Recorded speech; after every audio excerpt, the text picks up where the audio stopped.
Cortisol is not the enemy to your progress, it's actually the compass you need to figure out exactly what you need to do to hit your goals. And here's why. Cortisol's job is actually really simple. It's to mobilize energy in response to stress. The problem that we have isn't high cortisol, it's uncontrolled, systemic, chronic cortisol. See, you need cortisol spikes just to wake up, you need them to train hard, you need them to basically stay alive. The problem is that we're getting these spikes far too often. It's the exact same situation we see with blood sugar. We need elevated blood sugar, we just don't need it all the time.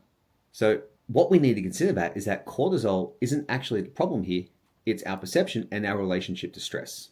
So what I mean by that, it's not just cortisol is actually doing its job every single time where we go through a stressful situation, we get a spike. So what we need to do is work out how to identify what our relationship with food is, and we're using that to actually manage our stress levels, how we actually deal with things, what are our proactive versus our reactive coping strategies, and are we doing the things to give our body the best chance to recover in a stressful situation? Because let's be real, stress is a part of life and stress isn't going anywhere. So rather than worrying about how we can reduce our cortisol and how we can bring it down, a far better approach is to actually look at what can we actually do to manage our stress better, to have better perception of stress, and then also to make sure our reaction is less, which will give us more control over cortisol over any kind of supplement protocol or anything else like that.